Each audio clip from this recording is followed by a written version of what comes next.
നമസ്കാരം, easy ലേണിൻ്റെ live recorded video ക്ലാസ്സുകളിലേക്ക് ഒരിക്കൽ കൂടി സ്വാഗതം. കഴിഞ്ഞ കുറേ വീഡിയോകളിലായിട്ട് നമ്മൾ എഞ്ചിൻ്റെ ബേസിക് പാർട്ടുകളെക്കുറിച്ചും അതുപോലെ തന്നെ എഞ്ചിൻ്റെ ബേസിക് ടെർമിനോളജിയെക്കുറിച്ചും കുറേ എഞ്ചിനുമായി ബന്ധപ്പെട്ട കുറേ ടേംസുകളെക്കുറിച്ചുമാണ് കഴിഞ്ഞ വീഡിയോകളിലൊക്കെ നമ്മൾ പറഞ്ഞത്. ഇന്ന് നമ്മൾ എഞ്ചിൻ്റെ ഒരു പെട്രോൾ എഞ്ചിൻ്റെ 4 സ്ട്രോക്ക് പെട്രോൾ എഞ്ചിൻ്റെ വർക്കിംഗ് എന്താണ് എന്നുള്ളതാണ് ഇന്നത്തെ വീഡിയോയിലൂടെ നമ്മൾ വിശദീകരിക്കുന്നത്. അപ്പം സ്വാഭാവികമായിട്ടും എഞ്ചിൻ്റെ പാർട്സുകളൊക്കെ നമ്മൾ മനസ്സിലാക്കി എഞ്ചിൻ്റെ ടെർമിനോളജി അറിയാമെങ്കിൽ മാത്രമേ നമുക്ക് എഞ്ചിൻ്റെ വർക്കിംഗ് എന്താണ് എന്ന് പറയുമ്പോൾ വളരെ ക്ലിയർ ആയിട്ട് നമുക്ക് മനസ്സിലാവുള്ളൂ. ഒരു പക്ഷേ ഈ വീഡിയോ കാണുന്ന ഒരുപാട് ആളുകൾക്കൊക്കെ എഞ്ചിൻ്റെ വർക്കിംഗ് ഒക്കെ കൃത്യമായിട്ട് അറിയാമായിരിക്കും. എങ്കിൽ പോലും നമുക്ക് ഇതിനകത്ത് നിന്ന് റിലേറ്റ് ചെയ്ത എന്തെങ്കിലും പുതിയ ഇൻഫർമേഷൻ കിട്ടുമോ ഇല്ലയോ എന്നുള്ളത് നമ്മൾ കൃത്യമായി മനസ്സിലാക്കേണ്ടതുണ്ട്. എന്തായാലും വീഡിയോ മുഴുവനും സ്കിപ്പ് ചെയ്യാതെ കാണുക. ഒപ്പം നിങ്ങൾക്ക് ഇഷ്ടപ്പെട്ട ലൈക്ക് ചെയ്യുക, ഇഷ്ടപ്പെട്ടിട്ടില്ലെങ്കിൽ ഡിസ്ലൈക്ക് ചെയ്യുക. അതോടൊപ്പം തന്നെ നിങ്ങൾ ഈ ചാനൽ നിലവിൽ സബ്സ്ക്രൈബ് ചെയ്യാത്തവരാണ് വീഡിയോ കാണുന്നതെങ്കിൽ സബ്സ്ക്രൈബ് ചെയ്യുക. കൂടെ ആ ബെൽ ഐക്കൺ കൂടി അമർത്തുക. കാരണം ഞാൻ അപ്ലോഡ് ചെയ്യുന്ന വീഡിയോ ഏറ്റവും എളുപ്പം നോട്ടിഫിക്കേഷനായിട്ട് നിങ്ങൾക്ക് ലഭിക്കണമെങ്കിൽ ബെൽ ഐക്കൺ അമർത്തിയാൽ എളുപ്പം സാധിക്കും എന്നുള്ളത് ഓർമ്മിപ്പിക്കുന്നു. നമുക്ക് വീഡിയോയിലേക്ക് പോകാം.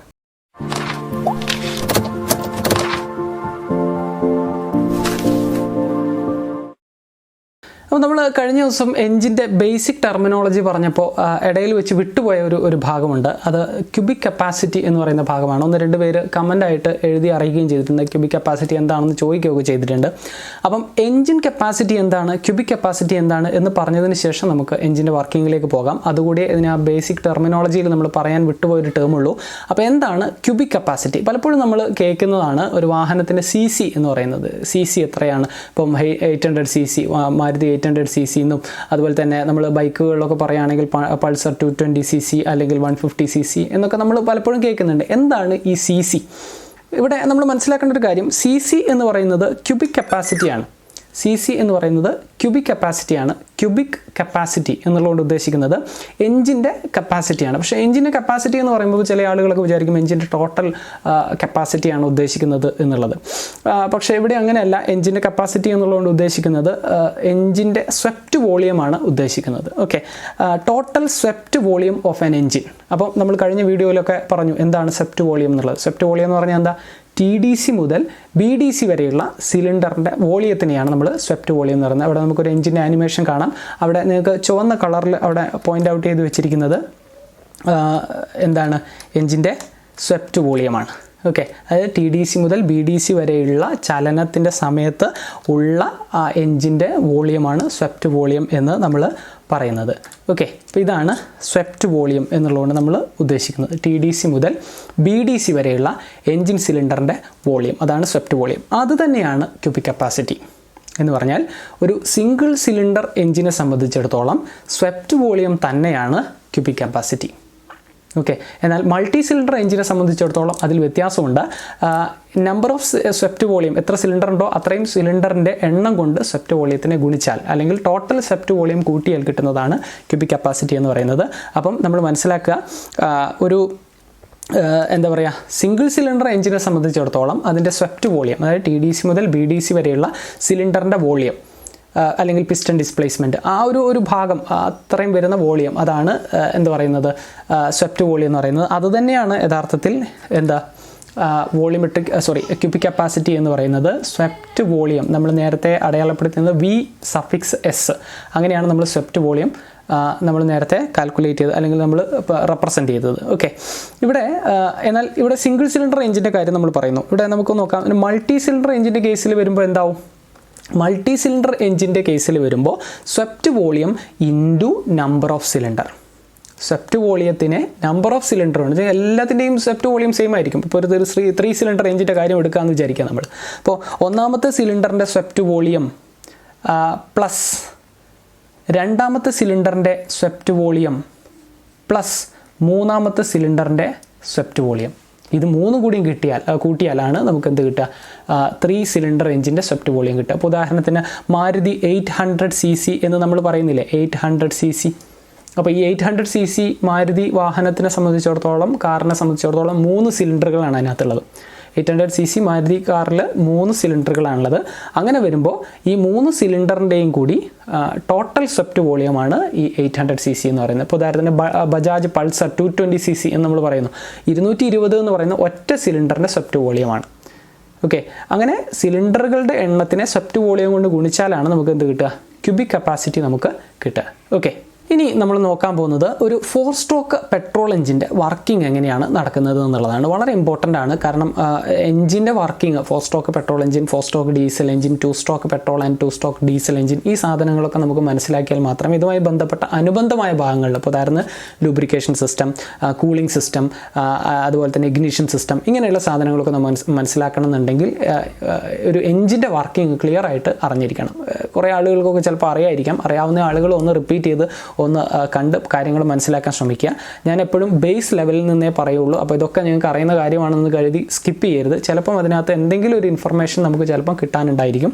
4 സ്ട്രോക്കുകളാണ് നമുക്ക് നിലവിലുള്ളത്. ആദ്യത്തേത് സക്ഷൻ, രണ്ടാമത്തേത് കംപ്രഷൻ, മൂന്നാമത്തേത് പവർ, നാലാമത്തേത് exhaust. Okay, suction, compression, power, exhaust, ഇത് ഏതൊക്കെയാണ് എന്ന് ഐഡൻറ്റിഫൈ ചെയ്യുക എന്നുള്ളതാണ് ഏറ്റവും ആദ്യം നമ്മൾ ചെയ്യേണ്ട കാര്യം. അതായത് ഒരു 4 സ്ട്രോക്ക് എഞ്ചിനെ സംബന്ധിച്ചിടത്തോളം, പെട്രോൾ ആയാലും ഡീസൽ ആയാലും 4 തവണത്തെ, എന്തുകൊണ്ടാണ് 4 സ്ട്രോക്ക് എഞ്ചിൻ എന്ന് പറയുന്നത്? എന്തുകൊണ്ടാണ് 4 സ്ട്രോക്ക് എഞ്ചിൻ എന്ന് പറയുന്നത്? 4 സ്ട്രോക്കിലാണ് ആ എഞ്ചിൻ്റെ ഒരു സൈക്കിൾ കംപ്ലീറ്റ് ചെയ്യുന്നത്. അതുകൊണ്ടാണ് അതിനെ 4 സ്ട്രോക്ക് എഞ്ചിൻ എന്ന് പറയുന്നത്. 4 സ്ട്രോക്കിലാണ് ഒരു സൈക്കിൾ കംപ്ലീറ്റ് ചെയ്യുന്നത്. അതായത് പിസ്റ്റൺ താഴോട്ടേക്ക് വരുമ്പോൾ സക്ഷൻ സ്ട്രോക്ക്, പിസ്റ്റൺ മുകളിലോട്ടേക്ക് പോകുമ്പോൾ കംപ്രഷൻ സ്ട്രോക്ക്, വീണ്ടും താഴോട്ടേക്ക് വരുമ്പോൾ പവർ സ്ട്രോക്ക്, വീണ്ടും മുകളിലോട്ട് വരുമ്പോൾ എക്സോസ്റ്റ് സ്ട്രോക്ക്. അടുത്ത തവണ ഇത് വീണ്ടും താഴോട്ട് വരുമ്പോൾ വീണ്ടും suction, compression, power, exhaust, suction, compression, power, exhaust. ഇതിങ്ങനെ റിപ്പീറ്റ് ചെയ്തിരിക്കുകയാണ്. അതാണ് ഒരു സൈക്കിൾ ഓഫ് ഓപ്പറേഷൻ എന്ന് പറയുന്നത്. 4 ചലനമാണ് 4 സ്ട്രോക്ക് എഞ്ചിനിൽ ഒരു സൈക്കിൾ ഓഫ് ഓപ്പറേഷൻ ഉണ്ടാകും. 4 ചലനവും 4 പ്രവർത്തനങ്ങളാണ് എന്നുള്ളത് മനസ്സിലാക്കുക. ഓക്കെ, ഇതിൽ ഓരോന്നിലും എന്താണ് എന്ന് നടക്കുന്നതിന് മുമ്പേ ഒരൊറ്റ കാര്യം പറയാൻ ആഗ്രഹിക്കുകയാണ്. ഒരുപാട് തവണ പരീക്ഷയ്ക്ക് ചോദിച്ച ചോദ്യമാണ്, എന്താണ് ഇതിലേതാണ് ഐഡിലിംഗ് സ്ട്രോക്ക്, ഏതാണ് വർക്കിംഗ് സ്ട്രോക്ക്? നോക്കൂ നിങ്ങൾ, ഇതിനകത്ത് പവർ സ്ട്രോക്ക് എന്ന് പറയുന്ന ഒരു സാധനം മാത്രമേ എന്തുള്ളൂ, വർക്കിംഗ് സ്ട്രോക്കായിട്ട് നമ്മൾ പരിഗണിക്കുന്നുള്ളൂ. ബാക്കി 3ഉം എന്താണ്, ഐഡിൽ സ്ട്രോക്കുകളാണ്. അതായത് അതിൽ നിന്ന് നമുക്കൊരു ഔട്ട്പുട്ട് ഒന്നും കിട്ടുന്നില്ല. അപ്പോൾ സക്ഷൻ നടക്കുന്നതുകൊണ്ട് നമുക്ക് എന്തെങ്കിലും ഗുണമുണ്ടോ? അതായത് അടുത്ത കംപ്രഷൻ നടക്കുന്ന സമയത്ത് എയർ ഫ്യൂൽ മിക്സ്ചർ കടന്നു വരുന്നു എന്നല്ലാതെ അതിൽ നിന്ന് നമുക്കൊരു ഔട്ട്പുട്ട് നമുക്ക് പുറത്തേക്ക് കിട്ടുന്നില്ല. അതേപോലെ തന്നെ കംപ്രഷൻ നടക്കുന്ന സമയത്ത് നമുക്കൊരു ഔട്ട്പുട്ട് പുറത്തേക്ക് കിട്ടുന്നില്ല. പവർ സ്ട്രോക്ക് നടക്കുന്ന സമയത്താണ് ഫ്യൂൽ കത്തിയിട്ട് ഒരു പവർ, ശക്തിയുള്ള ഒരു ഇടി പിസ്റ്റണിൻ്റെ മുകളിൽ കിട്ടുന്നത്, അല്ലേ? അപ്പോൾ അതുകൊണ്ട് ഈ പവർ സ്ട്രോക്കിൽ മാത്രമേ വർക്കിംഗ് നടക്കുന്നുള്ളൂ, നമുക്കൊരു ഔട്ട്പുട്ട് പുറത്തേക്ക് കിട്ടുന്നുള്ളൂ. എക്സോസ്റ്റ് സ്ട്രോക്കിലും മുകളിലോട്ടേക്ക് പോകുമ്പോൾ എക്സോസ്റ്റ് പുക പുറത്തേക്ക് പോകുന്നതല്ലാതെ ഒരു വർക്ക് ഔട്ട്പുട്ട് നമുക്ക് പുറത്തേക്ക് കിട്ടുന്നില്ല. അപ്പോൾ ഇതിൽ പവർ സ്ട്രോക്ക് മാത്രമാണ് വർക്കിംഗ് സ്ട്രോക്ക്. ബാക്കി 3ഉം എന്താണ് ഐഡിൽ സ്ട്രോക്കാണ്. ഓക്കെ, അപ്പം സക്ഷൻ സ്ട്രോക്ക് ഐഡിൽ സ്ട്രോക്കാണ്, കംപ്രഷൻ സ്ട്രോക്ക് ഐഡിൽ സ്ട്രോക്കാണ്, പവർ സ്ട്രോക്ക് വർക്കിംഗ് സ്ട്രോക്കാണ്, എക്സോസ്റ്റ് ഐഡിൽ സ്ട്രോക്കാണ്. അപ്പോൾ എന്താണ് ഐഡിൽ സ്ട്രോക്ക്, എന്താണ് വർക്കിംഗ് സ്ട്രോക്ക് എന്നുള്ളത് മനസ്സിലായല്ലോ. ഓക്കെ, ഇനി ഒരിക്കൽ കൂടി ഞാൻ പറയാം. പിസ്റ്റൺ താഴോട്ടേക്ക് വരുമ്പോൾ ആദ്യത്തെ ആണ് സക്ഷൻ. പിസ്റ്റൺ താഴോട്ടേക്ക് വരുന്നു, നിങ്ങൾ ആരോ മാർക്ക് ശ്രദ്ധിച്ചാൽ മനസ്സിലാവും ഈ സമയത്ത് എന്ത് സംഭവിക്കുന്നു. അതേപോലെ തന്നെ പിസ്റ്റൺ മുകളിലോട്ട് പോകുമ്പോൾ രണ്ടാമത്തതാണ് കംപ്രഷൻ സ്ട്രോക്ക്. പിസ്റ്റൺ മുകളിലോട്ട് പോകുമ്പോൾ ആ സമയത്ത് എന്ത് സംഭവിക്കുന്നു, മൂന്നാമത്തതാണ് പവർ സ്ട്രോക്ക്. വീണ്ടും പിസ്റ്റൺ ഫ്യൂൽ കത്തിയതിന് ശേഷം അതിശക്തമായി താഴേക്ക് ഇടിക്കുന്നു, താഴോട്ടുള്ള മൂവ്മെൻറ്റ്, അതാണ് പവർ സ്ട്രോക്ക്. വീണ്ടും അടുത്തത് ആ പവർ സ്ട്രോക്കിൻ്റെ ഒരു ശക്തി കൊണ്ട് വീണ്ടും മുകളിലോട്ടേക്ക് പോകുന്നു, അതാണ് എക്സോസ്റ്റ് സ്ട്രോക്ക്, പിസ്റ്റൻ്റെ മുകളിലോട്ടേക്കുള്ള മൂവ്മെൻറ്റ്. ഇത് തന്നെയാണ് പിന്നീട് ആവർത്തിച്ച് ഒരുപാട് തവണയായിട്ട് നടക്കുന്ന എഞ്ചിൻ ഓഫ് ചെയ്യുന്നത് വരെ. ഓക്കെ, അതാണ് എന്തൊക്കെയാണ് എന്നുള്ളതാണ് ഞാൻ പറയാൻ പോകുന്നത്. നോക്കൂ നിങ്ങൾ, ആദ്യത്തേത് ഇൻടേക്ക് സ്ട്രോക്ക് അല്ലെങ്കിൽ സക്ഷൻ സ്ട്രോക്ക് എന്ന് പറയും. ഒന്നുകിൽ ഇൻടേക്ക് സ്ട്രോക്ക് എന്ന് പറയാം, അല്ലെങ്കിൽ അതിനെ സക്ഷൻ സ്ട്രോക്ക് എന്നും പറയാം. എന്താണ് ഇൻടേക്ക് സ്ട്രോക്ക്, എന്താണ് സക്ഷൻ സ്ട്രോക്ക് എന്നുള്ളത് നോക്കാം. പിസ്റ്റൻ്റെ താഴോട്ടേക്കുള്ള ചലനമാണ് ഇൻടേക്ക് സ്ട്രോക്ക് അല്ലെങ്കിൽ സക്ഷൻ സ്ട്രോക്ക്. എന്താണ് ആ സമയത്ത് സംഭവിക്കുന്നുണ്ടാവുക? അതെ, പെട്രോൾ എഞ്ചിനാണ്, പെട്രോൾ എഞ്ചിൻ്റെ വർക്കിംഗ് ആണ് ഞാനിപ്പോൾ ഇവിടെ പറയുന്നത്. അപ്പോൾ സ്വാഭാവികമായിട്ടും നമ്മളിത് പറയുന്നതിന് ഇതിന് മുമ്പേ എന്തൊക്കെ സാധനങ്ങളാണ് ഇതിനകത്ത് ഉള്ളത് എന്നുള്ളതിൻ്റെ ഒരു ധാരണ നമുക്ക് വേണം. അതായത് ഈ പൈപ്പ് നേരെ എങ്ങോട്ടേക്ക് പോകുന്നു, ഇത് സാധാരണഗതിയിൽ ഒരു എയർ ഫിൽട്ടറിലേക്കാണ് പോകുന്നത് എന്നുള്ളത് നമ്മൾ മനസ്സിലാക്കുക. അപ്പോൾ ഈ ഒരു ഭാഗം ഞാൻ ഇവിടെ എന്ത് ചെയ്യുകയാണ്, എയർ ഫിൽട്ടറാണ് എന്നുള്ളത് സൂചിപ്പിക്കുകയാണ്. ഇതാണ് എയർ ഫിൽട്ടർ. ഓക്കെ, ഇതിന് തൊട്ട താഴെയായിട്ട് നമുക്ക് പെട്രോൾ എഞ്ചിനാണെങ്കിൽ, പഴയകാല പെട്രോൾ എഞ്ചിനാണെങ്കിൽ ഇവിടെ കാർബറേറ്റർ എന്ന് പറയുന്ന ഒരു ഭാഗമുണ്ട്. ഞാൻ തൽക്കാലം സി എന്ന് അവിടെ അടയാളപ്പെടുത്തിയിരിക്കുകയാണ്, കാർബറേറ്റർ. ആക്സിലറേറ്റർ പെഡലുമായിട്ട് കാർബറേറ്ററിൻ്റെ ഒരു ഭാഗമാണ്, ബട്ടർഫ്ലൈ വാൾവാണ് നമ്മൾ സാധാരണഗതിയിൽ ബന്ധിപ്പിക്കുന്നത്. അപ്പോൾ ഇത് ആക്സിലറേറ്റർ പെഡലാണ്. ഇത്രയും കാര്യങ്ങൾ ഒരു ബോധം നമ്മുടെ മനസ്സിലുണ്ടാവണം, എങ്കിലേ ഞാനിത് പറയുന്നത് നമുക്ക് ക്ലിയർ ആയിട്ട് മനസ്സിലാവുള്ളൂ.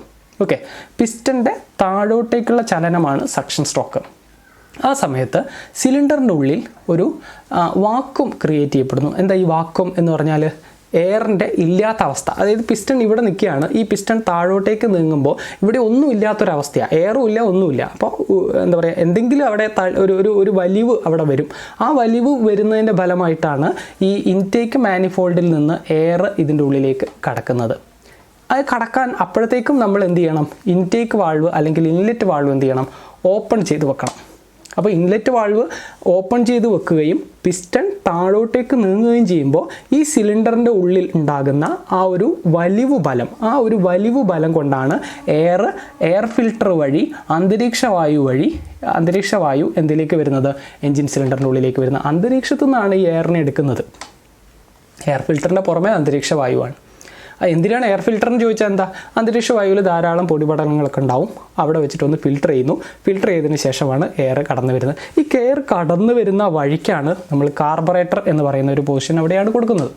ഇപ്പോൾ ഉള്ളതിലൊക്കെ ഫ്യൂവൽ ഇഞ്ചക്ഷനാണ്, കാർബറേറ്ററിന് പകരം പെട്രോൾ ഫ്യൂവൽ ഇഞ്ചക്ഷൻ നടക്കുന്നുണ്ട്. സെയിം പ്രിൻസിപ്പിൾ തന്നെയാണ്, ചെറിയ മോഡിഫിക്കേഷൻ അതിൻ്റെ അകത്ത് വരുന്നേ ഉള്ളൂ. അതിനെക്കുറിച്ചൊക്കെ പിന്നീട് നമുക്ക് നോക്കാം. എന്താണ് MPFI പെട്രോൾ എൻജിനിൽ പുതിയതായിട്ട് വരുന്ന ഫ്യൂവൽ ഇഞ്ചക്ഷൻ സിസ്റ്റം എങ്ങനെയാണ് നടക്കുന്നതെന്നൊക്കെ നമുക്ക് പിന്നീടുള്ള നോക്കാം. അത് നമ്മളൊരു പ്രാഥമികമായ വീഡിയോ എന്നുള്ള നിലയ്ക്കാണ് നമ്മളിതിനെ കാണുന്നത്. അപ്പോൾ അവിടെ എന്താ ചെയ്യുന്നത്? കാർബറേറ്ററിൽ വെച്ചിട്ട് എയർ കടന്നു വരുന്ന ആ ഒരു സ്രോതസ് കാർബറേറ്ററിന് അറിയാം, എത്രത്തോളം എയർ കടന്നു വരുന്നു എന്ന് മനസ്സിലാക്കും. അങ്ങനെ മനസ്സിലാക്കുന്ന സമയത്ത് ഫ്യൂവലിനെ അവിടെ ചെറുതായിട്ട് ഇഞ്ചെക്ട് ചെയ്ത് കൊടുക്കും. അപ്പോൾ എയർ വരുന്ന തോതിനനുസരിച്ചാണ്. അപ്പോൾ കൂടുതൽ എയർ വന്നിട്ടുണ്ടെങ്കിൽ കൂടുതൽ ഫ്യൂവൽ കാർബറേറ്റർ ഇഞ്ചെക്ട് ചെയ്ത് കൊടുക്കും, അല്ലെങ്കിൽ സ്പ്രേ ചെയ്ത് കൊടുക്കും. അതിനൊരു നോസിൽ എന്ന് പറഞ്ഞൊരു സാധനം അവിടെ ഉണ്ട്. കാർബറേറ്ററിൽ വർക്കിംഗ് വീഡിയോ ഒക്കെ എൻ്റെ തന്നെ ചാനലിൽ നേരത്തെ ഉണ്ട്, അത് നിങ്ങൾക്ക് കാണാത്ത ആൾക്കാരുണ്ടെങ്കിൽ അത് കണ്ടാൽ മനസ്സിലാവും. അപ്പോൾ എയർ വരുന്നതിന് ആനുപാതികമായിട്ട്, അപ്പോൾ കൂടുതൽ എയർ വന്നിട്ടുണ്ടെങ്കിൽ കൂടുതൽ ഫ്യൂവൽ അവിടെ മിക്സ് ചെയ്ത് കൊടുക്കും, കുറഞ്ഞ എയറേ വന്നിട്ടുള്ളൂ എങ്കിൽ കുറഞ്ഞ ഫ്യൂവൽ മിക്സ് ചെയ്ത് കൊടുക്കും. അപ്പം ഇത് ഒരു ഓപ്പണിംഗ് ഉണ്ട് അവിടെ, ഒരു ബട്ടർഫ്ലൈ വാൾവ് എന്ന് പറഞ്ഞ സാധനമുണ്ട്. അതാണ് ആക്സിലറേറ്റർ പെഡലുമായിട്ട് ബന്ധിപ്പിക്കുന്നത്. ആക്സിലറേറ്റർ പെഡൽ അമർത്തുന്ന സമയത്ത് ബട്ടർഫ്ലൈ വാൾവ് നന്നായിട്ട് തുറന്നു കിടക്കും, ആ ഒരു പൈപ്പ് നന്നായിട്ട് ഓപ്പൺ ചെയ്യും. അങ്ങനെ വരുമ്പോൾ കൂടുതൽ എയർ അതിനുള്ളിലേക്ക് വരികയും അതിനാനുപാതികമായി ഫ്യൂവൽ അതിനകത്തേക്ക് നിറയുകയും, അങ്ങനെ വരുമ്പോൾ കൂടുതൽ amount of air fuel mixer engine സിലിണ്ടറിൻ്റെ ഉള്ളിലേക്ക് വന്നാൽ വലിയ സ്ഫോടനം എഞ്ചിനിൽ നടക്കുകയും ആ സമയത്ത് കൂടുതൽ പവർ ഉൽപ്പാദനം നടക്കുകയും, അങ്ങനെ വരുമ്പോൾ നല്ല സ്പീഡിൽ വാഹനം ഓടിക്കാൻ പറ്റുകയും ചെയ്യും. ഇതാണ് ആക്സിലറേറ്റർ പെഡൽ അമർത്തുമ്പോൾ സ്പീഡ് കൂടുന്നു എന്നുള്ള ഒരു കണ്ടീഷൻ അങ്ങനെയാണ് വരുന്നത്. തൽക്കാലം അതിലേക്ക് അത്ര ഡീറ്റെയിൽ ആയിട്ടൊന്നും ഞാൻ പോകുന്നില്ല, നമുക്ക് ഒരു ലെയറിൽ നിന്ന് നോക്കാം. ഞാനിതിപ്പോൾ പറഞ്ഞത് ഇതിന് മുമ്പേ ഇങ്ങനെയുള്ള സാധനങ്ങളൊക്കെ ഉണ്ടെന്നാണ്. പിസ്റ്റൺ താഴോട്ടേക്ക് നീങ്ങുമ്പോൾ ഒരു കണ്ടിന്യൂസ് ഫ്ലോ ആണ് എയർ എന്താ പറയുക, ഇൻടേക്ക് മാനിഫോൾഡ് വഴി, അതിന് മുമ്പേയുള്ള പൈപ്പ് വഴി, അതിന് മുമ്പേയുള്ള കാർബറേറ്റർ വഴി, അതിന് മുമ്പേയുള്ള എയർ ഫിൽറ്റർ വഴി കടന്നു വരുന്നത്. അന്തരീക്ഷ വായുവാണ് അതിൻ്റെ ഉള്ളിലേക്ക് കടന്നു വരുന്നത് എന്നുള്ളത് മനസ്സിലാക്കുക. അപ്പോൾ എന്താണ് ഈ സക്ഷൻ സ്ട്രോക്കിൽ നടക്കുന്നത് എന്നുള്ള കാര്യം ഓരോന്നോരോന്നായിട്ട് നമ്മൾ പറയുകയാണ്. ഒന്ന്, ഇതൊരു downward movement of the piston ആണ്. പിസ്റ്റൻ്റെ മുകളിൽ നിന്ന് താഴോട്ടേക്കുള്ള മൂവ്മെൻ്റാണ് സക്ഷൻ സ്ട്രോക്കിൽ നടക്കുന്നത്. ഓക്കെ, രണ്ടാമത്തെ കാര്യം, പാർഷ്യൽ വാക്വം ഇൻസൈഡ് ദി സിലിണ്ടറിനുള്ളിൽ ഒരു പാർഷ്യൽ വാക്വം ക്രിയേറ്റ് ചെയ്യപ്പെടുന്നുണ്ട്, ഒരു വലിവ് ബലം ക്രിയേറ്റ് ചെയ്യപ്പെടുന്നുണ്ട്. മൂന്നാമത്തെ കാര്യം, ഇതേ സമയത്ത് ഇൻടേക്ക് വാൾവ് എന്ത് ചെയ്യുന്നുണ്ട്? തുറക്കുന്നുണ്ട്, ഓപ്പൺ ദി ഇൻടേക്ക് വാൾവ്. നാലാമത്തെ കാര്യം, air fuel mixture rushes into the cylinder. അങ്ങനെ ചെയ്യുന്നത് കൊണ്ടും ആണ് എയർ ഫ്യൂവൽ മിക്സ്ചർ സിലിണ്ടറിനുള്ളിലേക്ക് കടന്നു വരുന്നത്. ഇനി ഒരു പോയിന്റ്, വളരെ ഇമ്പോർട്ടൻ്റ് ആയൊരു പോയിന്റ്, ഈ സമയത്ത് പിസ്റ്റൺ താഴോട്ടേക്ക് നീങ്ങുന്ന ഈ സമയത്ത് ക്രാങ്ക് ഷാഫ്റ്റ് ഒരു ഹാഫ് റൊട്ടേഷനാണ് പൂർത്തിയാക്കുന്നത്. 180 ഡിഗ്രി കറക്കം. ഹാഫ് റൊട്ടേഷൻ എന്ന് പറഞ്ഞാൽ ഒരു ഫുൾ റൊട്ടേഷൻ എന്ന് പറഞ്ഞാൽ എത്രയാണ്? 360 ഡിഗ്രി കറക്കമാണ് ഒരു ഫുൾ റൊട്ടേഷൻ എന്ന് പറഞ്ഞാൽ. കാരണം 90 എത്രയാണ്? 360 ഡിഗ്രിയാണ്. അപ്പോൾ ഈ സമയത്ത് പിസ്റ്റൺ മുകളിൽ നിന്ന് താഴോട്ടേക്ക് വരുന്ന ആ ഒരു സമയത്ത് ഇവിടുന്ന് മുതൽ ഇവിടം വരെയുള്ള കറക്കം, അതായത് 180 ഡിഗ്രി റൊട്ടേഷനാണ് പൂർത്തിയാക്കുന്നത്. വളരെ ഇമ്പോർട്ടൻ്റ് ആണ്. ഇതുമായി റിലേറ്റഡ് ചെയ്ത് ഒരുപാട് ചോദ്യങ്ങൾ നമുക്ക് വരും. സക്ഷൻ നടക്കുന്ന സമയത്ത് 180 ഡിഗ്രി കറക്കം, അടുത്ത പവർ സ്ട്രോക്ക് നടക്കുന്ന സമയത്ത് വീണ്ടും 180 ഡിഗ്രി കറക്കം, അതായത് ഒരു ഫുൾ റൊട്ടേഷൻ. വീണ്ടും എന്താ പറയുക, സക്ഷൻ കഴിഞ്ഞിട്ട് കംപ്രഷൻ നടക്കുന്ന സമയത്ത് 180 റൊട്ടേഷൻ, വീണ്ടും അടുത്ത പവർ സ്ട്രോക്ക് നടക്കുമ്പോൾ 180, വീണ്ടും അടുത്തത് എക്സോസ്റ്റ് നടക്കുമ്പോൾ 180, അതായത് 4 തവണ ഇതിൻ്റെ ഹാഫ് റൊട്ടേഷൻ നടക്കുന്നത്. അതായത് 2 ഫുൾ റൊട്ടേഷനാണ് ഈ ഒരു സൈക്കിൾ പൂർത്തിയാകുമ്പോൾ കിട്ടുന്നത് എന്നുള്ളത് മനസ്സിലാക്കുക. ഓക്കെ, ഇനി രണ്ടാമത്തെ സ്ട്രോക്ക് എന്താണ്? ഇതിനകത്ത് എയർ ഫ്യൂവൽ മിക്സർ വന്നു കഴിഞ്ഞു. എയർ ഫ്യൂവൽ മിക്സർ ഇതിൻ്റെ ഉള്ളിലേക്ക് വന്ന് കഴിഞ്ഞു. ഇനി നമുക്ക് ഈ കംപ്രഷൻ സ്ട്രോക്ക് മുകളിലോട്ടേക്ക് പോകുമ്പോൾ എന്താ സംഭവിക്കുക? ഈ എയർ ഫ്യൂവൽ മിക്സറിനെ മർദ്ദീകരിക്കുന്നു. പക്ഷേ അങ്ങനെ മർദ്ദീകരിക്കുമ്പോൾ സംശയം ഉണ്ടോ, അവിടെ ഇൻലെറ്റ് വാൾവ് അവിടെ തുറന്ന് കിടക്കുകയല്ലേ? ഇല്ല. അപ്പോഴത്തേക്ക് എന്ത് ചെയ്യണം? ഇൻടേക്ക് വാൾവ് അടയ്ക്കണം. അതായത് സക്ഷൻ പൂർത്തിയായാൽ ഇൻടേക്ക് വാൾവ് അടയണം. അതിനുള്ളൊരു മെക്കാനിസം വാൾവ് എങ്ങനെയാണ് വർക്ക് ചെയ്യുന്നതെന്നൊക്കെയുള്ള കഴിഞ്ഞ വീഡിയോയിലൊക്കെ നമ്മൾ പറഞ്ഞാൽ സക്ഷൻ പൂർത്തിയായാൽ ഇൻടേക്ക് വാൾവ് അടയ്ക്കണം. ഓൾറെഡി എക്സോസ്റ്റ് വാൾവ് അടഞ്ഞു കിടക്കുകയാണ്. അപ്പോൾ ഇൻടേക്ക് വാൾവും എക്സോസ്റ്റ് വാൾവും അടഞ്ഞു കിടക്കുകയാണ്. ഏത് സ്ട്രോക്കിൽ? കംപ്രഷൻ സ്ട്രോക്കിൽ. അതാണ് ഒന്നാമത്തെ point. Both the inlet and exhaust valves are closed. രണ്ട് വാൾവുകളും അടഞ്ഞു കിടക്കുകയാണ്. രണ്ടാമത്തെ പോയിന്റ് അതിനകത്ത് നമുക്ക് മനസ്സിലാക്കാനുള്ളത്, entire air fuel mixture is compressed into the clearance volume. അതായത് ഇതിനകത്തേക്ക് വന്ന എയർ ഫ്യൂൽ മിക്സ്ചർ ഉണ്ടല്ലോ, മുകളിലോട്ടേക്ക് പിസ്റ്റൺ പോകുന്ന സമയത്ത് ഇത് മർദ്ദീകരിച്ച് മാക്സിമം മർദ്ദീകരിക്കുന്നത് ഏത് വരെ എന്നറിയോ? ക്ലിയറൻസ് വോളിയം വരെ. നമ്മൾ പറഞ്ഞു ടോട്ടൽ വോളിയത്തിനെ ക്ലിയറൻസ് വോളിയത്തിലേക്ക് ചുരുക്കി കൊണ്ടുവരികയാണ്. മനസ്സിലായോ? ആ ടോട്ടൽ വോളിയത്തിനെ ക്ലിയറൻസ് വോളിയത്തിലേക്ക് ചുരുക്കി കൊണ്ടുവരുന്നത് വരെ കംപ്രഷൻ എന്ന് പറയുന്ന പരിപാടി നടക്കുന്നു. മർദ്ദീകരിക്കുന്നു, മാക്സിമം ചുരുക്കുന്നു. എയറിനെയും ഫ്യൂവലിനെയുമാണ് മിക്സ് ചെയ്യുന്നത്, ചുരുക്കുന്നത്. ഏതിൽ? പെട്രോൾ എഞ്ചിൻ ആയതുകൊണ്ടാണ് അങ്ങനെ സംഭവിക്കുന്നത്. ഓക്കെ. ഇനി മൂന്നാമത്തെ ഒരു പോയിന്റ് അവിടെ പറയുന്നത്, at the end of the compression stroke the mixture is ignited by the spark plug. അതായത് ഇതിങ്ങനെ മർദ്ദീകരിച്ച് ഏറ്റവും അവസാനത്തേക്ക് എത്തിയാലുണ്ടല്ലോ, ആ സമയത്ത് നമ്മൾ സ്പാർക്ക് പ്ലഗ് എന്ന് പറയുന്ന ഒരു സാധനം ഇവിടെ കാണാൻ നിങ്ങൾക്ക്. സ്പാർക്ക് പ്ലഗ് എന്ന് പറഞ്ഞൊരു സാധനം പെട്രോൾ എഞ്ചിനിൽ മാത്രമേ ഉണ്ടാവുള്ളൂ, ഡീസൽ എഞ്ചിനിൽ ഉണ്ടാവില്ല. അപ്പോൾ ഈ സ്പാർക്ക് പ്ലഗ് അപ്പോഴത്തേക്കും, അതായത് കംപ്രഷൻ നടന്ന് ഏറ്റവും അവസാനം ഇതിൻ്റെ നല്ല ടെമ്പറേച്ചറിലേക്ക് നല്ല മർദ്ദത്തിലേക്ക് എയർ ഫ്യൂൽ മിക്സ്ചർ വന്നു എന്ന് മനസ്സിലാക്കിയാൽ മാത്രമേ എന്ത് ചെയ്യുള്ളൂ? സ്പാർക്ക് പ്ലഗ് വർക്ക് ചെയ്യുള്ളൂ. അത് നമുക്ക് ഈ ഗ്യാസ് ലൈറ്ററൊക്കെ കത്തിക്കുന്ന മാതിരി ചെറിയൊരു തീപ്പൊരിയാണ് അവിടെ വരുന്നത്. മനസ്സിലായി? ടക്ക് എന്ന് പറഞ്ഞ് പൊട്ടുമ്പോൾ അല്ലെങ്കിൽ ചെറുതായിട്ടൊന്ന് അവിടെ സ്പാർക്ക് ചെയ്യുമ്പോൾ ആ സ്പാർക്ക് എന്ന് പറയുന്നത് വളരെ ചെറിയൊരു തീനാളമാണ് വരുന്നത്. അങ്ങനെ വരുമ്പോൾ ഇത് ഇത്രയും വലിയ എയർ ഫ്യൂൽ മിക്സ്ചറിനെ മർദ്ദീകരിച്ച ഈ ഒരു എന്താ പറയുക കംപ്രഷൻ വോളിയത്തിൽ നിൽക്കുന്ന എയർ ഫ്യൂൽ മിക്സ്ചറിലേക്കാണ് ഈ ഒരു തീപ്പൊരി കൊടുക്കുന്നത്. അപ്പോൾ തന്നെ അവിടെ എന്ത് സംഭവിക്കും? വലിയൊരു പൊട്ടിത്തെറി സംഭവിക്കും. ഇതാണ് കമ്പസ്റ്റ്യൻ, സ്ഫോടനം എന്ന് പറയുന്ന സാധനം. കംപ്രഷൻ സ്ട്രോക്കിൻ്റെ അവസാനത്തിൽ എന്താ പറയുക സ്പാർക്ക് കൊടുക്കുന്നത് കൊണ്ടാണ് കമ്പസ്റ്റ്യൻ, സ്ഫോടനം എന്ന് പറയുന്ന സാധനം നടക്കുന്നത് എന്നുള്ളത് മനസ്സിലാക്കുക. Entire fuel mixture is compressed into clearance volume and at the end of the compression stroke the mixture is ignited by the spark plug. Petrol എഞ്ചിനിൽ മിക്സ്ചർ ഇഗ്നൈറ്റ് ചെയ്യിക്കുന്നത് സ്പാർക്ക് പ്ലഗ് കൊണ്ടാണ്. അപ്പോൾ സ്വാഭാവികമായിട്ടും ഡീസൽ എഞ്ചിനിൽ fuel injection നടക്കുന്നതുകൊണ്ടാണ്, ഇഞ്ചക്ടറാണ് എന്നുള്ളത് ചിലപ്പം പരീക്ഷ എഴുതിയേക്കും. അങ്ങനെയല്ല, നമുക്ക് ഡീസൽ എഞ്ചിൻ വർക്ക് ചെയ്യുന്ന സമയത്ത് നമുക്ക് നോക്കാം. ഇപ്പം നമ്മൾ മനസ്സിലാക്കേണ്ടത്, അതായത് സക്ഷൻ കഴിഞ്ഞു, കംപ്രഷൻ കഴിഞ്ഞു. എത്ര റൊട്ടേഷനായി? ഒരു ഫുൾ റൊട്ടേഷൻ. അതായത് സക്ഷൻ നടക്കുമ്പോൾ ക്രാങ്ക് ഷാഫ്റ്റ് പകുതി കറങ്ങുന്നു, വീണ്ടും കംപ്രഷൻ നടക്കുമ്പോൾ ക്രാങ്ക് ഷാഫ്റ്റ് പകുതി കറങ്ങുന്നു. അപ്പോൾ ഒരു ഫുൾ റൊട്ടേഷനാണ് ക്രാങ്ക് ഷാഫ്റ്റ്, ഒരു ഫുൾ റൊട്ടേഷനാണ് കംപ്രഷൻ കഴിയുമ്പോൾ. അതായത് 360 ഡിഗ്രിയാണ്, വൺ ഫുൾ റൊട്ടേഷനാണ് ക്രാങ്ക് ഷാഫ്റ്റ് സക്ഷനും കംപ്രഷനും കഴിയുന്ന സമയത്ത് പൂർത്തിയാക്കുന്നത്. ഓക്കെ. ഇനി നമുക്ക് നോക്കാനുള്ളത് മൂന്നാമത്തെ സ്ട്രോക്കാണ്, പവർ അല്ലെങ്കിൽ എക്സ്പാൻഷൻ സ്ട്രോക്ക് എന്ന് പറയും. പവർ അല്ലെങ്കിൽ എക്സ്പാൻഷൻ സ്ട്രോക്ക്. എന്താണ് പവർ സ്ട്രോക്ക്? അതുപോലെ തന്നെ എന്താണ് എക്സ്പാൻഷൻ സ്ട്രോക്ക്? ഇത് രണ്ടും ഒന്ന് തന്നെയാണ്, അത് മനസ്സിലാക്കുക. എക്സ്പാൻഡ് ചെയ്യുക എന്ന് പറഞ്ഞാൽ വികസിക്കുകയാണ്. രണ്ടാമത്തെ ഒരു പേരാണ് പവർ സ്ട്രോക്ക് എന്ന് പറയാം, ചിലപ്പോൾ എക്സ്പാൻഷൻ സ്ട്രോക്ക് എന്നും പറയാം. Both the inlet and exhaust valves are closed. ഈ സമയത്തും രണ്ട് വാൾവും എന്താണ്? അടഞ്ഞു കിടക്കുകയാണ്. അപ്പോൾ നമ്മൾ ആദ്യം പറഞ്ഞു സക്ഷൻ വന്നു, എയർ ഫ്യൂൽ മിക്സർ അതിനകത്തേക്ക് വന്ന് നിറഞ്ഞു. രണ്ടാമത്തത് അത് കംപ്രസ് ചെയ്യപ്പെട്ടു. കംപ്രഷൻ്റെ അവസാനത്തിലാണ് നമ്മൾ എന്ത് കൊടുക്കുന്നത്? സ്പാർക്ക് കൊടുക്കുന്നത്. സ്പാർക്ക് കൊടുത്തതിന് ശേഷം സംഭവിക്കുന്നത് പിസ്റ്റൺ സിലിണ്ടറിൻ്റെ ഉള്ളിൽ, ക്ലിയറൻസ് വോളിയത്തിൻ്റെ ഉള്ളിൽ ഒരു വലിയ സ്ഫോടനം നടക്കുന്നു. ആ സ്ഫോടനത്തിൻ്റെ ശക്തി കൊണ്ട് ഈ പിസ്റ്റൺ അതിശക്തമായി താഴേക്കിടിക്കുന്നു. ഈ ഇടിയാണ് പവർ സ്ട്രോക്ക്. ഈ ഇടി കൊണ്ട് പിസ്റ്റൺ താഴോട്ടേക്ക് നീങ്ങുന്നത് വരെയുള്ള സ്ട്രോക്കാണ് പവർ സ്ട്രോക്ക് എന്ന് പറയുന്നത്. അവിടെ ആ സമയത്തും രണ്ട് വാൾവുകളും, നിങ്ങൾക്ക് ശ്രദ്ധിച്ചാൽ അവിടെ മനസ്സിലാവും, രണ്ട് വാൾവുകളും ഈ സമയത്ത് അടഞ്ഞു കിടക്കുകയാണ്. ഏതിൽ? പവർ സ്ട്രോക്കിൽ. പവർ സ്ട്രോക്കിന് പറയുന്ന വേറൊരു പേരെന്താ? Expansion stroke. ഓക്കെ. ഇപ്പോൾ ഇവിടെ നടക്കുന്നത് both inlet valve and exhaust valves are closed.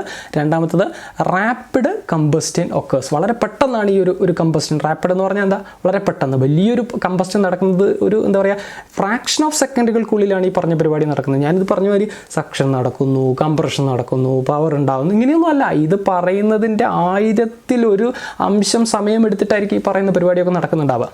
അതാണ് റാപ്പിഡ് കമ്പസ്റ്റൻ എന്ന് നമ്മൾ പറയുന്നത്. വളരെ പെട്ടെന്ന് ആ ഒരു കമ്പസ്റ്റൻ നടക്കുന്നു. എന്നിട്ട് piston pushes down very hard. Piston വളരെ ശക്തിയായിട്ട് താഴേക്ക് ഇടിക്കുന്നു. ഇതാണ് പവർ സ്ട്രോക്ക്. ആ സമയത്ത് ഏതാണ്ട് 1.5 കറക്കം, അതായത് സക്ഷനിൽ 1/2 കറക്കം, വീണ്ടും കംപ്രഷൻ വരുമ്പോൾ വീണ്ടും 1/2 കറക്കം, അതായത് ഒരു ഫുൾ റൊട്ടേഷൻ. വീണ്ടും പവർ സ്ട്രോക്ക് നടക്കുന്ന സമയത്ത് 1/2 പ്രാവശ്യമാണ് ക്രാങ്ക് ഷാഫ്റ്റ് റൊട്ടേറ്റ് ചെയ്യുന്നത്. അപ്പോൾ 1.5 തവണ ക്രാങ്ക് ഷാഫ്റ്റ് റൊട്ടേറ്റ് ചെയ്ത് കഴിയും. ഏതിൽ? പവർ സ്ട്രോക്ക് നടന്ന് കഴിയുമ്പോൾ. ഓക്കെ. അപ്പം അത് മനസ്സിലാക്കുക. 540 ഡിഗ്രി റൊട്ടേഷനാണ്. സക്ഷനും കംപ്രഷനും പവറും നടന്നു കഴിഞ്ഞാൽ ക്രാങ്ക് ഷാഫ്റ്റ് റൊട്ടേറ്റ് ചെയ്യുന്നത്. അതായത് 1.5 ടേൺ ആണ് ക്രാങ്ക് ഷാഫ്റ്റ് കറങ്ങുന്നത്. ഓക്കെ, ഇനി അടുത്ത ഒരു സ്ട്രോക്കിലേക്ക് കിടക്കുകയാണ്. അതാണ് ഏറ്റവും അവസാനത്തെ സ്ട്രോക്ക്, എക്സോസ്റ്റ് സ്ട്രോക്ക്. എക്സോസ്റ്റ് സ്ട്രോക്കിൽ എന്താ സംഭവിക്കുന്നത്? എക്സോസ്റ്റ് സ്ട്രോക്കിൽ സംഭവിക്കുന്നത് ആ സമയത്ത്, അതായത് സക്ഷൻ കഴിഞ്ഞു, കംപ്രഷൻ കഴിഞ്ഞു, പവർ ഉൽപ്പാദിപ്പിച്ചു, എന്നിട്ട് ഈ പവറിൻ്റെ ശക്തി കൊണ്ട് വീണ്ടും പിസ്റ്റൺ മുകളിലോട്ടേക്ക് പോകുമ്പോഴത്തേക്കും എക്സോസ്റ്റ് വാൾവ് തുറന്നു വയ്ക്കും. അതിന് വാൾവ് ആക്ച്വേറ്റിംഗ് മെക്കാനിസം ഉണ്ട്, നമ്മൾ നേരത്തെ മനസ്സിലാക്കി. അപ്പോഴത്തേക്കും എന്ത് ചെയ്യണം? എക്സോസ്റ്റ് വാൾവ് തുറന്നു വെക്കണം. തുറന്നു വെക്കുന്നു, പിസ്റ്റൺ മുകളിലോട്ടേക്ക് പോകുന്നു. എന്തായിരിക്കും സംഭവിക്കുക? ഈ കത്തിയ പുക, അതായത് എയർ ഫ്യൂൽ മിക്സർ കത്തി കഴിഞ്ഞതിന് ശേഷം അത് പുകയായി മാറും. അങ്ങനെ ആ പുകയാണ് എന്ത് ചെയ്യുന്നത്? പിസ്റ്റൺ മുകളിലോട്ടേക്ക് മൂവ് ചെയ്യുന്ന സമയത്ത് പുക ഈ എക്സോസ്റ്റ് വാൾവ് വഴി പുറത്തേക്ക് പോകുന്നു. എക്സോസ്റ്റ് വാൾവിന് ശേഷം ടെയിൽ പൈപ്പ് വരെ എത്തുന്നത് വരെ ചിലപ്പം നേരത്തെ ഞാൻ പറഞ്ഞ മാതിരി എന്തുണ്ടാവും? അവിടെ നമുക്ക് മഫ്ലറുകൾ ഉണ്ടാവും, അല്ലെങ്കിൽ എന്താ പറയുക, ഈ എക്സോസ്റ്റ് വായു മലിനീകരിക്കപ്പെട്ട വായുവാണ്, അതിൻ്റെ മലിനീകരണം നിയന്ത്രിക്കാനുള്ള സംവിധാനങ്ങളൊക്കെ അവിടെ ഉണ്ടാവും. ഇതൊക്കെ കഴിഞ്ഞിട്ട് ഏറ്റവും അവസാനം എന്ത് ചെയ്യുന്നു? ടെയിൽ പൈപ്പ് വഴി പുറത്തേക്ക് അന്തരീക്ഷത്തിലേക്ക് പുകയൊന്നുമില്ലാതെ, വലിയ മലിനീകരണമൊന്നുമില്ലാതെ നമുക്ക് സൗണ്ട് കുറയ്ക്കണം അവിടെ. ഓക്കെ, അതുപോലെ തന്നെ അതിനാണ് നമ്മൾ സൗണ്ട് കുറയ്ക്കാൻ വേണ്ടിയിട്ട് നമ്മൾ എന്ത് ചെയ്യുന്നു? മഫ്ലറുകളൊക്കെ ഉപയോഗിക്കുന്നു. അതോടൊപ്പം തന്നെ എന്താ പറയുക, സൈലൻസറുകളൊക്കെ ഉപയോഗിക്കുന്നു. അതേപോലെ തന്നെ നമുക്ക് എന്ത് ഉപയോഗിക്കണം? മലിനീകരണ തോത് കുറയ്ക്കാൻ വേണ്ടിയിട്ട് ഇതിനെ പരമാവധി ഫിൽട്ടർ ചെയ്തിട്ടാണ് പുറത്തേക്ക് വിടേണ്ടത്. അതിനുള്ള സംവിധാനം കൊടുക്കുന്നു. എന്നിട്ട് അവസാനം ടെയിൽ പൈപ്പ് വഴി പുറത്തേക്ക് വിടുന്നു. ഓക്കെ, അപ്പോൾ എക്സോസ്റ്റ് സ്ട്രോക്കിൽ നടക്കുന്ന ചില കാര്യങ്ങൾ നമ്മൾ മനസ്സിലാക്കണം. എക്സോസ്റ്റ് വാൾവ് ഓപ്പൺ ചെയ്യുന്നുണ്ട് ആ സമയത്ത് ഇൻടേക്ക് വാൾവ് തുറക്കുന്നില്ല. എക്സോസ്റ്റ് വാൾവ് മാത്രമേ തുറക്കുന്നുള്ളൂ. അപ്പോൾ എക്സോസ്റ്റ് ബേൺഡ് എയർ അല്ലെങ്കിൽ burned exhaust air fuel mixer is send out. ഈ പറയുന്ന എക്സോസ്റ്റ് വായു കത്തിക്കഴിഞ്ഞ പുകയും ഇതൊക്കെ എന്ത് ചെയ്യുന്നു?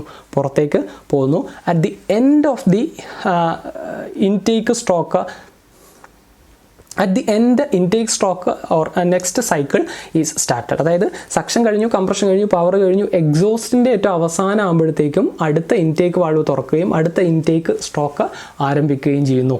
ഇതൊരു സൈക്കിൾ ഇങ്ങനെ റിപ്പീറ്റ് ചെയ്തോണം. അപ്പോൾ എക്സോസ്റ്റിൻ്റെ അവസാനം ആകുമ്പോഴത്തേക്കും എക്സോസ്റ്റ് വാൾവ് തുറന്ന് വെച്ചെടുത്ത് തന്നെ ഇൻടേക്ക് വാൾവും കുറച്ച് സമയത്തേക്ക് തുറന്നു വെക്കുക. അതിൻ്റെ വാൾവ് ലാഗ്, ലീഡ് എന്നൊക്കെ നമുക്ക് പറയാം. അത് നമുക്ക് പിന്നീട് നോക്കാം. തൽക്കാലം അവിടെ നമ്മൾ മനസ്സിലാക്കുക, എക്സോസ്റ്റിൻ്റെ അവസാനം ആകുമ്പോഴത്തേക്കും ഇൻടേക്ക് വാൾവ് തുറന്ന് വെക്കുന്നു. ഇൻടേക്കിനെ ഉള്ളിലേക്ക് കടക്കാൻ പര്യാപ്തമായ തൊട്ടടുത്ത സ്ട്രോക്ക് ഇൻടേക്ക് സ്ട്രോക്കാണ്, അല്ലെങ്കിൽ സക്ഷൻ സ്ട്രോക്കാണ്. അതിനുവേണ്ടി അതിനെ ഒരു പ്രാപ്തനാക്കുന്നു. എന്നിട്ട് എക്സോസ്റ്റ് കഴിയുമ്പോഴത്തേക്ക് തന്നെ എന്ത് ചെയ്യുന്നു? സക്ഷൻ തുടങ്ങുന്നു. ഓക്കെ, ആ രീതിയിലാണ്. അതായത് ഇത് ഇത്രയും പ്രോസസ്സ് പൂർത്തിയാക്കിയാലും 4 തവണ പിസ്റ്റൺ മുകളിലോട്ടും താഴോട്ടും പോയി വരുമ്പോൾ 720 ഡിഗ്രിയാണ് ക്രാങ്ക് ഷാഫ്റ്റ് റൊട്ടേറ്റ് ചെയ്യുന്നത്. അതായത് 2 ഫുൾ റൊട്ടേഷനാണ് ക്രാങ്ക് ഷാഫ്റ്റ് പൂർത്തിയാക്കുന്നത്. അപ്പോൾ ഒരു 4 സ്ട്രോക്ക് എഞ്ചിനെ സംബന്ധിച്ചിടത്തോളം 4 സ്ട്രോക്ക് പൂർത്തിയാക്കുമ്പോൾ സക്ഷൻ, കംപ്രഷൻ ഒരു റൊട്ടേഷൻ, പവർ, എക്സോസ്റ്റ് അടുത്ത റൊട്ടേഷൻ, 2 തവണ റൊട്ടേറ്റ് ചെയ്യുന്നുണ്ട്. ക്രാങ്ക് ഷാഫ്റ്റിന് 2 റൊട്ടേഷൻ കിട്ടുമ്പോഴാണ് ഒരു സൈക്കിൾ പൂർത്തിയാകുന്നത് എന്നുള്ള മനസ്സിലാക്കുക. അത് എത്ര ഡിഗ്രി ആണെന്നുള്ളത് മനസ്സിലാക്കുക. 720 ഡിഗ്രിയാണ് ഒരു 4 സ്ട്രോക്ക് എഞ്ചിനെ സംബന്ധിച്ചിടത്തോളം. 4 ഓപ്പറേഷനും പൂർത്തിയാകുമ്പോൾ ഒരു എഞ്ചിന് കിട്ടുന്ന 4 പിന്നെ എന്താ പറയുക, 2 റൊട്ടേഷനാണ്. ക്രാങ്ക് ഷാഫ്റ്റിൻ്റെ 2 റൊട്ടേഷൻ ആകുമ്പോഴത്തേക്കാണ് ഈ സൈക്കിൾ ഓഫ് ഓപ്പറേഷൻ പൂർത്തിയാകുന്നത്. ഓക്കെ, അപ്പം ഇനി നമ്മൾ മനസ്സിലാക്കേണ്ടത് ഈ 4 സ്ട്രോക്കിനിടയിൽ എന്തൊക്കെ കാര്യങ്ങളുണ്ട് എന്നുള്ളത് നമ്മുടെ മനസ്സിലൊരു ബോധമുണ്ടല്ലോ. അപ്പം ഈ 4 സ്ട്രോക്കിനിടയിൽ എന്തൊക്കെ കാര്യങ്ങളാണ് നടക്കുന്നത് എന്നുള്ളൊരു മനസ്സിലൊരു ബോധമുണ്ട്. ഇതിൻ്റെ അടിസ്ഥാനത്തിലാണ് ഇനിയുള്ള ക്ലാസ്സുകളൊക്കെ നമ്മൾ മുന്നോട്ട് പോകുന്നത്. അപ്പോൾ പെട്രോൾ എഞ്ചിൻ, 4 സ്ട്രോക്ക് പെട്രോൾ എഞ്ചിനെ സംബന്ധിച്ചിടത്തോളം സക്ഷൻ, കംപ്രഷൻ, പവർ, എക്സോസ്റ്റ് ഈ 4 സ്ട്രോക്കിൽ എന്തൊക്കെ സംഭവിക്കുന്നു എന്നുള്ളൊരു ബോധമുണ്ടെങ്കിൽ സ്വാഭാവികമായിട്ട് ഇതുമായിട്ട് റിലേറ്റ് ചെയ്ത് ഏതൊരു ചോദ്യത്തിനും നമുക്ക് കൃത്യമായിട്ട് ഉത്തരം എഴുതാൻ പറ്റും. അപ്പം ഇന്നത്തെ ക്ലാസ് തൽക്കാലം ഈ ഒരു 4 സ്ട്രോക്ക് എഞ്ചിൻ്റെ പ്രവർത്തനം എന്താണെന്ന് വിശദീകരിച്ചുകൊണ്ട് അവസാനിപ്പിക്കുകയാണ്.